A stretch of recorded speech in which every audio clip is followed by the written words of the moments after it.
तो कैसे हो प्यारे दोस्तों, उनकी दोस्ती मैं हूँ मानस। स्वागत है तुम्हारे मेरे चैनल में। और आज हम लोग पढ़ने जा रहे हैं हमारे हिस्ट्री सिविक्स का पहला चैप्टर, द रिवॉल्ट ऑफ 1857। देखो, पहले तो ये नहीं आता था, लेकिन पिछले 3-4 साल से ये तुम्हारा आ रहा है। अगर तुम्हें अपने हिस्ट्री सिविक्स का पेपर का पैटर्न जानना है तो तुम कमेंट कर देना, मैं तुमको अगली वीडियो उसके ऊपर बना के दे दूँगा। और साथ ही साथ हिस्ट्री में 90+ कैसे लाएँ उसके टिप्स एंड ट्रिक मैं तुमको दूंगा, बहुत इजी है। तो रिवॉल्ट ऑफ 1857, सबसे पहले तुम्हारे सिलेबस में क्या है वो हम लोग बात कर लेते हैं और डिस्कस कर लेते हैं। एक सेकंड, थोड़ा ब्लर आ गया है, थोड़ा एडजस्ट कर लेते हैं, एक सेक। हाँ, वी आर रेडी। तो तुम्हारे सिलेबस में according to boards only the causes, but मैं तुम्हें सेफर साइड के लिए कॉजेज़ ऑफ फेलियर भी पढ़ाऊँगा और कॉन्सिक्वेंसेस बताऊँगा, क्योंकि स्कूल के एग्ज़ाम्स में पूछ लिया जाता है। तो सबसे पहले हम लोग आ जाते हैं कॉजेज़ के अंदर, जिसके अंदर सबसे पहला है पॉलिटिकल कॉज।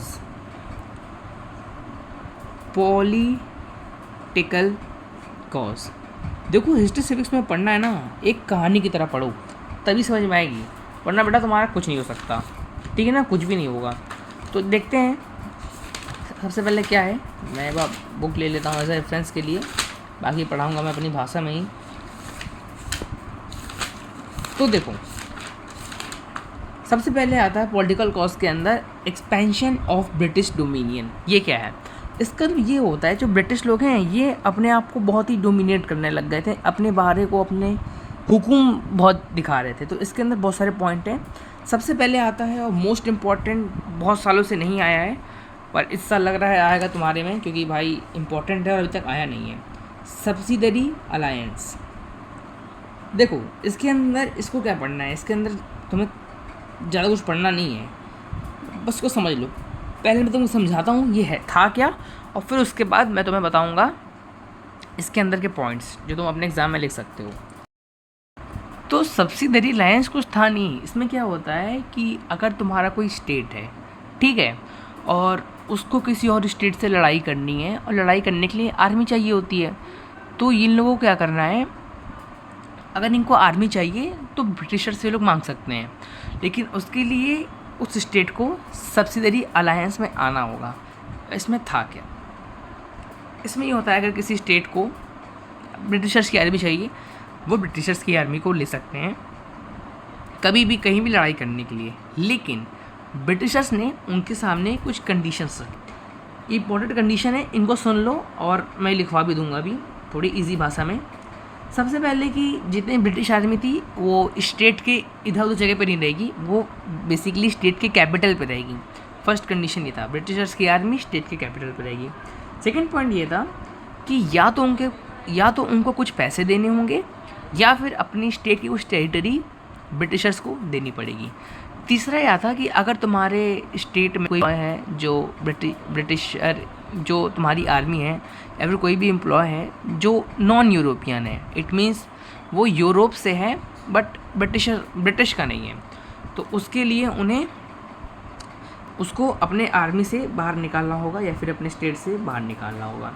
चौथा क्या था कि उनको अपने कैपिटल पे एक ब्रिटिशर को अपॉइंट करना होगा, जिसको वो प्रेसिडेंट बोलेंगे, और उससे बिना पूछे ये लोग कुछ भी नहीं करेंगे। And the most important thing was that कि जो भी स्टेट है वो किसी और स्टेट से बात नहीं कर सकती है, सारा पावर उस रेसिडेंट को मिल जाएगा, और रेसिडेंट से बिना पूछे तो कुछ भी नहीं कर पाएंगे। तो कहीं ना कहीं सब्सिडरी अलायंस उस स्टेट की इंडिपेंडेंस छीन रही थी। सो पॉइंट्स मैंने तुमको बता दिए हैं, तुम लिख सकते हो। बाय द वे मैं मेन पॉइंट्स लिख दे रहा हूँ, इजी तुम्हें समझ में आए। इसको एग्ज़ाम में थोड़ा अच्छे तरीके से लिखना, अभी मैं तुमको थोड़ा शॉर्ट में लिख रहा हूँ। सबसे पहला पॉइंट हम लोग ये लिखेंगे कि जो ब्रिटिश आर्मी रहेगी वो रहेगी कैपिटल पे, स्टेट की कैपिटल पे। सेकंड, स्टेट को या तो टेरिटरी, स्पेलिंग देखना भाई, टेरिटरी गलत हो जाएगी, या फिर मनी देना पड़ेगा ब्रिटिशर्स को। ये फ्लो चार्ट में था, तो तुम्हें याद रहे इस तरीके से। थर्ड पॉइंट, कोई भी यूरोपियन अगर ब्रिटिश का या फिर ब्रिटिशर, कोई भी यूरोपियन अगर ब्रिटिशर नहीं है, ठीक है, अगर नहीं है तो इस यूरोपियन को आर्मी से बाहर निकालना है, ठीक है।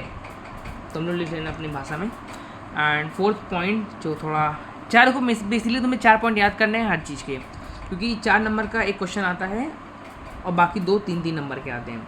और आखिरी पॉइंट ये था कि स्टेट के कैपिटल पे एक रेसिडेंट रहेगा, ठीक है, जो हेड होगा। इससे बिना पूछे कुछ भी नहीं होगा। तुमको मैंने बता दिया है, अब बस तुमको अपने भाषा में इसको लिख देना है। अरे यार, तुम्हें यार मेरे नोट्स लिख जाएंगे। अब आ जाते हैं अपने सेकंड पॉइंट के अंदर, जो एक्सपेंशन ऑफ डोमिनियन के अंदर है ब्रिटिशर्स के।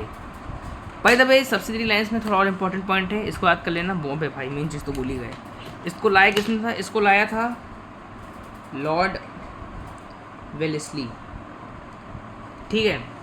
अब भाई लॉर्ड वेलेस्ली लाया तो था, लेकिन अब तुम्हें चाहिए कि भाई लॉर्ड वेलेस्ली लाया, अच्छी बात है, बट किस साल में लाया? साल भी तो इम्पोर्टेंट है, बिकॉज कई बार MCQs में साल पूछ लिया जाता है। देखिए हमारी बुक में दिया है कि नहीं भाई, मैंने तो शायद पढ़ा था, शायद नहीं दिया हुआ था, नहीं दिया हुआ है, साल नहीं दिया हुआ है। तुम लोग AI कर लेना, ठीक है, पता चल जाएगा। अब देख लेते हैं सब्सिडरी लाइन्स के अंदर कौन कौन से स्टेट फंसे थे, कि किन किन सी स्टेट किस पे लंका लगी थी। सबसे पहले मेरा शहर लखनऊ, हैदराबाद, मैसूर भाई जो भी है भाई देख लिया करो यार, थोड़ी भाई थोड़ी बेकार है, एंड पुणे। ये 4 इंपॉर्टेंट है, इनमें से स्टेट्स थी जो क्या था, सब्सिडरी लाइन्स के अंदर आ गई थी। अब आ जाते हैं अपने सेकंड पॉइंट पे, वो है डॉक्ट्राइन ऑफ लैप्स। भाई ये क्या चीज़ है? डॉक्ट्रिन ऑफ लैप्स, इसको लाया था लॉर्ड डलहाउजी, ठीक है, लॉर्ड डलहाउजी ने लेके आया था इंडिया में इसको। अब भाई डॉक्ट्राइन ऑफ लैप्स क्या था? इसमें क्या होता है, अगर कोई स्टेट है, स्टेट का किंग होगा ऑब्वियसली, अगर उसका कोई बेटा नहीं है, अडॉप्टेड नहीं, कोई वो वाला बेटा जो तुम आगे आगे पढ़ोगे बायो में, वो वाला बेटा नहीं है, तो वो स्टेट ब्रिटिशर्स को मिल जाएगी, ठीक है। इसको तुम लोग अपने भाषा में लिख लेना, लॉर्ड डॉक्ट्राइन ऑफ लैप्स को, कि what was that.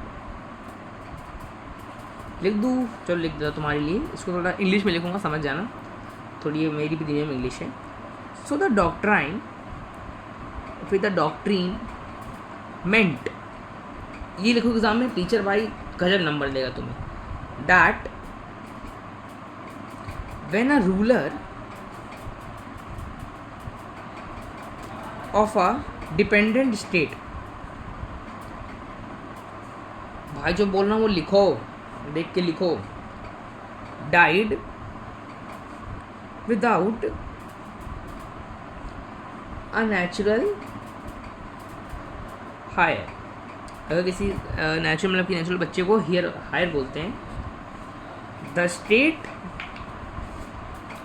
Will be passed to English company. ये है तुम्हारा मेन, इसको लिखोगे एग्जाम में, टीचर नंबर दे देगा। ये इंपॉर्टेंट इसलिए क्योंकि ना ही सब्सिडरी लाइन्स एंड ना ही डॉक्ट्राइन ऑफ लैप्स तुम्हारा आया है सेक्शन B के अंदर। ये बेसिकली MCQs में पूछा जाता है।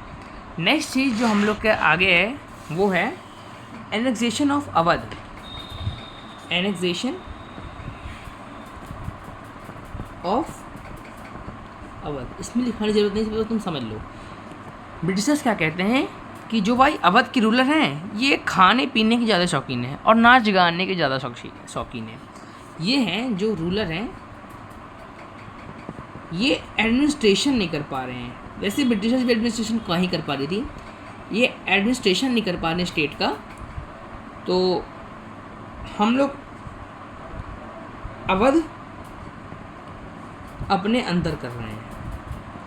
इन्होंने ये रीज़न देके अवध को अपने अंदर कर लिया। अब भाई ये तो ऑब्वियसली एक पॉलिटिकल कॉज हुआ भाई, कि तुम क्या बता रहे हो नवाब वजीद अली शाह की, तुम ऐसी बेइज्जती कर रहे हो कि ये भाई खाने वाने ज़्यादा शौकीन है, नाच गाने ज़्यादा शौकीन है। ये तो गलत बात है ना, तुम ये रीज़न देके तुम अवध को ले लेते हो। And Awadh was very big eight that time.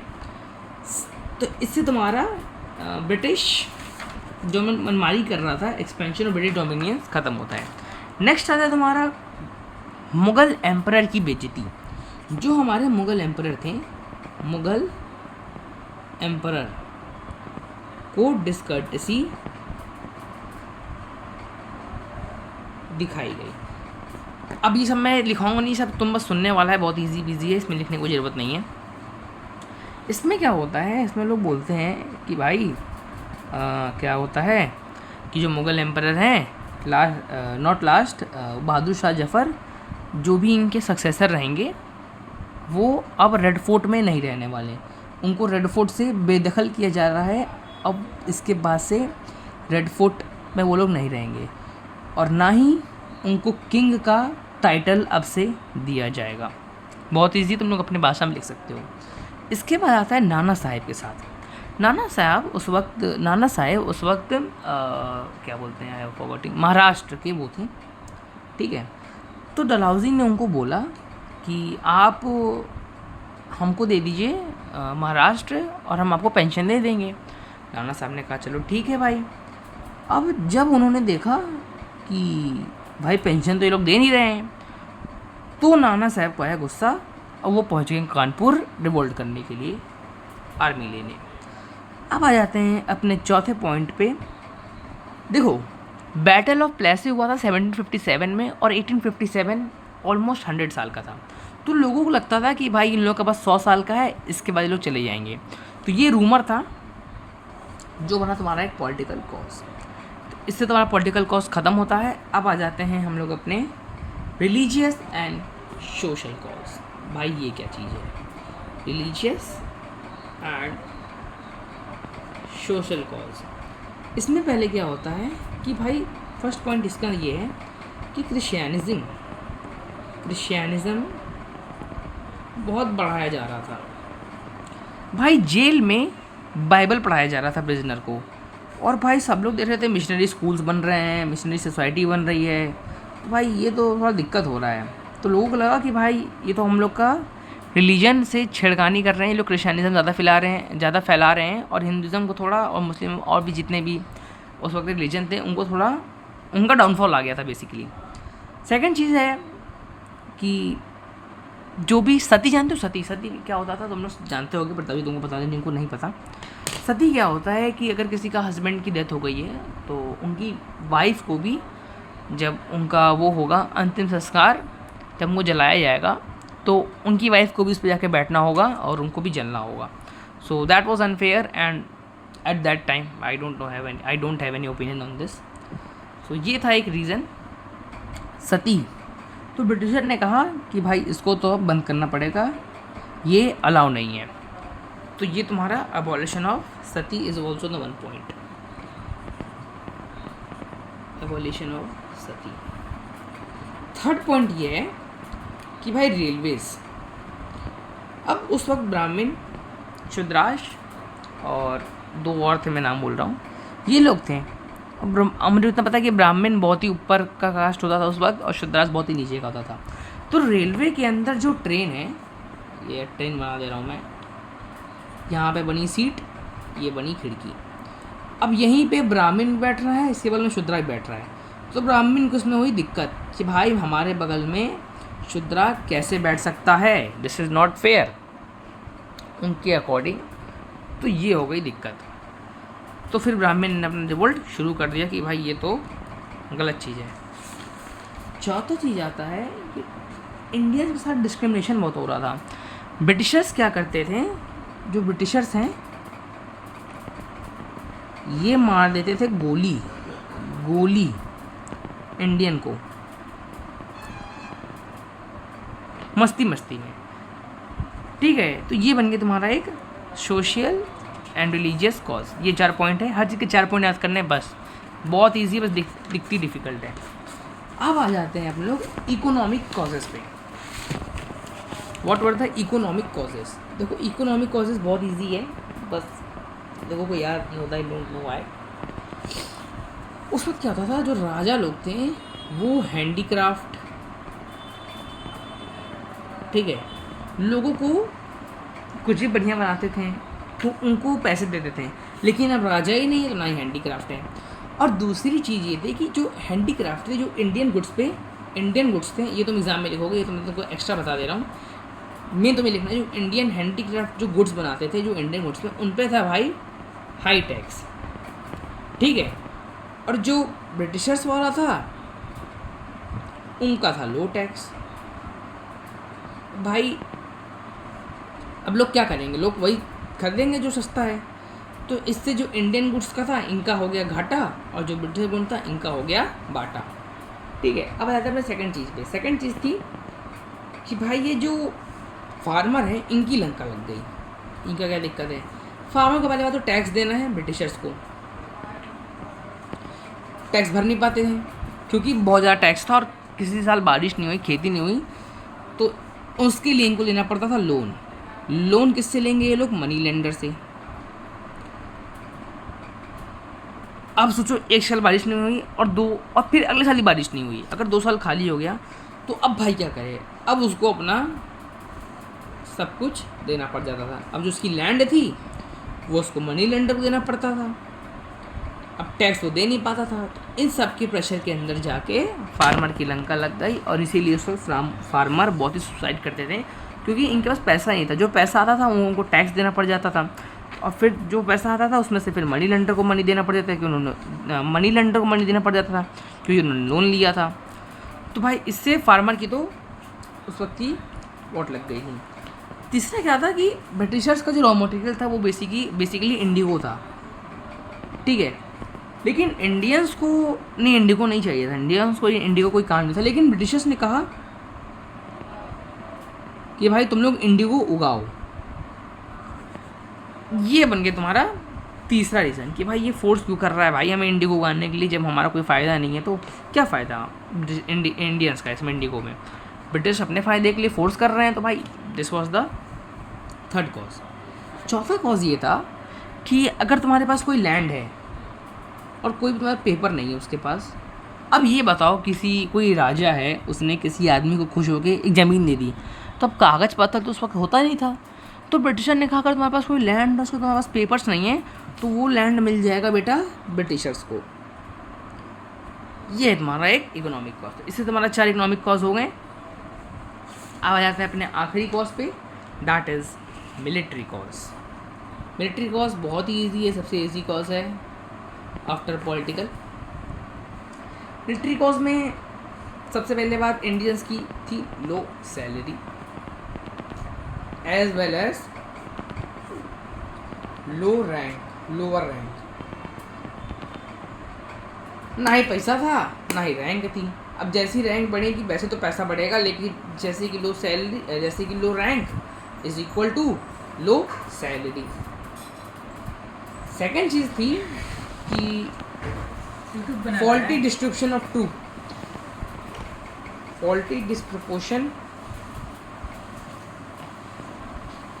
Of troops. Lord Dalhousie ने देखा कि भाई दिल्ली में मात्र 40,000 ब्रिटिशर्स हैं और 2,40,000 इंडियंस हैं। अब ऑब्वियसली भाई तब 2,40,000 इंडियंस है तो भाई उनको तो लगेगा ही कि भाई प्रपोर्शन ज़्यादा है, तो किसी दिन अब 2,40,000 और 40,000 में अगर लड़ाई होगी तो ऑब्वियसली 2,40,000 जीतेंगे। तो ये तुम्हारा एक डिस्प्रपोर्शन कॉस्ट बन गया। थर्ड कॉस्ट था कि ब्रिटिशर्स ने कहा कि तुम लोगों को देश के बाहर जाना होगा, तो फॉल्टी डिस्ट्रीब्यूशन ऑफ ट्रूप तुम्हारा एक रीज़न था। तीसरा क्या था कि भाई बंगाल आर्मी में अगर बंगाली को लगता था अगर हम देश के बाहर जा रहे हैं तो भाई हम लोग अपना धर्म का परिवर्तन होगा, हम लोग अपने धर्म का वो कर रहे हैं। तो ये तुम्हारा तीसरा पॉइंट हो गया। चौथा पॉइंट क्या था कि ब्रिटिशर्स उस वक्त अफ़गान से वॉर हार गई थी और फिर इंडियन को भाई मिल गया कि अगर ब्रिटिशर अफ़गान से हार गई है तो इंडियन के अंदर कॉन्फिडेंस आ गया कि वो भी ब्रिटिशर्स को हरा सकते हैं। चौथा पॉइंट वही है जनरल सर्विस इनलिस्टमेंट एक्ट। ये कुछ नहीं था, ये वही था कि इंडियंस को बाहर जाके भी ब्रिटिशर्स की सेवा करनी है, ब्रिटिशर्स के लिए लड़ाई करना है, वॉर करना है, बिकॉज उस वक्त वर्ल्ड वॉर शुरू होने वाला था, वर्ल्ड वॉर 1 ऑलमोस्ट चल ही रहा था। तो इंडियंस को अब्रॉड जाके वॉर करनी पड़ेगी ब्रिटिशर्स के साथ। इवेंट्स तुम्हारा इंपॉर्टेंट है नहीं। इसके बाद आता है तुम्हारा कॉजेस ऑफ फेलियर। बता देता हूँ, ये स्कूल के एग्ज़ाम में आता है and might be in your MCQs in upcoming board exam 2027। Causes of failure ये क्या? सबसे पहली बात, पंजाब पार्टी ने लीज। दूसरी बात, ये इंडिया का मैप है, बूम थोड़ा गड़बड़ है, सॉरी भगवान भारत माता। वॉर भाई एवोल्ट यहीं पे हुआ, साउथ इंडिया में कुछ हुआ ही नहीं। ये बना तुम्हारा सेकंड रीज़न। इसको लिखोगे war was localized. Third point, superior weapons boy, superior weapons. And fourth point, भाई मान लो एक तरफ है ऑस्ट्रेलिया की टीम और एक तरफ है इंडिया की टीम, ऑल्दो अभी ऑस्ट्रेलिया की टीम थोड़ी कमज़ोर है, बट ऑस्ट्रेलिया का नेशनल गेम है एंड ऑस्ट्रेलिया को ज़्यादा नॉलेज है और ऑस्ट्रेलिया ज़्यादा बढ़िया खेलती है इंडिया से क्रिकेट। ये हम लोग 2023 में देख चुके हैं। तो वैसे ही उस वक्त जो इंग्लिश ब्रिटिशर्स थे उनके पास भाई ज़्यादा नॉलेज था, तो उनके पास ज़्यादा अच्छी स्ट्रैटेजी थी। आई एक्सेप्ट दैट रानी लक्ष्मीबाई और टांटिया टोप भी भाई बहुत बढ़िया लगते, लेकिन भाई वो लोग तो अलग ही लेवल के बंदे थे, वो अलग ही लेवल के बंदे थे। तो ये रीज़न बन गया कि स्ट्रैटेजी हाई ब्रिटिशर्स का। ये तुम्हारे 4 पॉइंट हो गए कॉजेस ऑफ फेलियर के। अब आ जाते हैं अपने आखिरी पॉइंट और आखिरी टॉपिक के बारे में, कॉन्सिक्वेंसेस क्या था भाई। सबसे पहले एडमिनिस्ट्रेटर, ये बहुत इंपॉर्टेंट है, बहुत ज़्यादा इंपॉर्टेंट है भाई, बहुत ज़्यादा इंपॉर्टेंट है। एडमिनिस्ट्रेटिव चेंजेस क्या हैं वॉर के बाद? सबसे पहले बात, जो ब्रिटिश काउंसिल थी उसको हटाया गया। दूसरा पॉइंट, इंडियन काउंसिल को बनाया गया। तीसरा पॉइंट, कंपनी से पावर क्राउन को मिली और वाइसरॉय से जनरल से हाँ क्या था, एक सेकेंड बेटा, हाँ गवर्नर जनरल से वाइसरॉय एक नया टाइटल बन गया। तो ये तुम्हारे हो गए पॉइंट। अब आते हैं इसके बाद क्या हुआ कॉन्सिक्वेंसेस में। ये था एडमिनिस्ट्रेशन तुम्हारा पहला पॉइंट। सेकंड पॉइंट ये था इसके अंदर कि जो प्रिंसेस थे उनको इम्पोर्टेंस दिया गया भाई, जो भी प्रिंसली स्टेट थे उनको इम्पोर्टेंस दिया गया, उनकी सारी बातें मानी गई और जो भी वो कह रहे थे उनको ध्यान से सुना गया। तीसरा पॉइंट, आर्मी में चेंजेस हुई। अब भाई ब्रिटिशर्स को बढ़ाया गया प्रपोर्शन में और इंडियंस को थोड़ा घटाया गया। अब देखो इंडिया का मैप एक और बनाना पड़ेगा, थोड़ा बढ़िया बनाऊंगा, ट्राई करूँगा। थोड़ा सा इधर वेस्ट बंगाल टाइप का, आसाम लिटिल बेट थोड़ा सा बढ़िया। यहाँ के लोगों और यहाँ के लोगों को मिक्स कर दिया गया ताकि लैंग्वेज बैरियर आ जाए, ना ही लोग कम्युनिकेशन कर पाएँ और ना ही कोई रिवोल्ट हो पाए। मिलिट्री में चेंजेस हो गए और जितनी भी की पोजीशंस थी, हम कुछ है की पोजीशंस थी वो बस ब्रिटिशर्स के लिए रिजर्व था। ये पॉइंट आ गए तुम्हारे। जो मैक्रोनी बनाएगा थोड़ा ही है, खत्म हो गया खाता। Declaration of army, last point. Mummy भाई सोलेम ने क्या प्रॉमिस किया? मैक्रोनी बनाएगा। मैक्रोनी खा रहे हैं, मैक्रोनी है ही नहीं। 8 बज गया। तो भाई सोलेमन ने क्या प्रॉमिस किया? कितना समय लगेगा? कुकर में सब्जी किमासी रखल बाटे, रोटी बटले बा, चावल बटले बा, बस खा ले। क्या आज नहीं खाऊंगा मैं। बस तुम्हारे जितना सब्जी बनल टाइम में तो रोटी चावल सब रख खा लो। हम दो जन खा ले फिर जो रोटी बन जाती बनाए क्या हम एक रोटी खाए मन कर खा ले फिर खाना नोटा है ही नहीं बनाएंगे कैसे क्या मैं रोटी खा के लेका बना साहब इतना हल्की में नहीं ली थी क्या अब देखो मैं के नहीं लाती समझा अरे पुद्दू पर था आंटी जी कैसे कुछ बना के खा जाता इन्हीं सब बचल बा तू तो सुबह बना के दे अरे हमको लंच दे दीजिएगा हां मैं सुबह तो कितना बना के दे नहीं भाई हमको दीजिएगा मुंह दिखा तो गाइस यहाँ पे थोड़ा डिस्क्रिमिनेशन हो गया है तो यहाँ पे थोड़ा खाने के मामले में विवाद हो गया है तो कोई बात नहीं चलता है it's a part of life अब आते हैं हम लोग आखिरी पॉइंट पे सोलिम ने क्या प्रॉमिस किया भाई सोलिम ने कहा कि सबसे पहले कि सबको इक्वल ट्रीटमेंट मिलेगी फर्स्ट पॉइंट सबको इक्वल ट्रीटमेंट मिलेगा सेकंड पॉइंट ये था कि रिवॉल्ट में जितने लोग भी थे उनको अरेस्ट नहीं किया जो भी लोग अरेस्ट हुए हैं उनको बाहर निकाल दिया जाएगा एक्सेप्ट जो लोग मर्डर में इन्वॉल्व हैं थर्ड पॉइंट कि कोई भी रिलीजियस में इंटरफेयर नहीं करेगी एंड चौथा पॉइंट ये था कि उनको कंसर्न रहेगा जितना भी डेवलपमेंट होगा उनको देखेंगी कोई भी डेवलपमेंट होगा सबको अपने नज़र में रखेंगी जैसे जैसे क्लाइमेट चेंज होगा जैसे सब कुछ चेंज होगा तो उस हिसाब से अपने इंडिया को भी वो चेंज करेंगी और बस यही था एंड यहाँ तुम्हारा चैप्टर ख़त्म हो गया है आखिरी पॉइंट तुम्हें वर्ड इसमें देख लो यहाँ से The proclamation ended with the promise that material and moral advancement of the people would henceforth be the main concern of the government. Sorry. The proclamation ended with the promise that the material and moral advancement of the people would henceforth by the main concern of the government. और यहाँ तुम्हारा chapter खत्म होता है ये सब important नहीं है सब बेकार चीज़ें है एक बार ये बस ये तुम्हारे प्रोजेक्ट में पूछा जाएगा प्रोजेक्ट मिलेगा ये पूछा जाएगा कि वॉर ऑफ इंडिपेंडेंस था किस पाई म्यूट नहीं था चेक कर लेना एंड तुम्हारा चैप्टर ख़त्म होता है इजी पीजी ये पॉइंट्स देख लेना बहुत इजी पीजी पॉइंट्स हैं बस ये ना करना भाई एक्सरसाइज ना पढ़ना कुछ काम के नहीं आएंगे सब घटिया चीज़ है क्वेश्चन बुक से नहीं बनता है अब चेंज हो गया है नेक्स्ट चैप्टर तुम लोगों ने बताओ तुम्हें ये पढ़ना है या फिर we have to go with union executive या फिर सिविक्स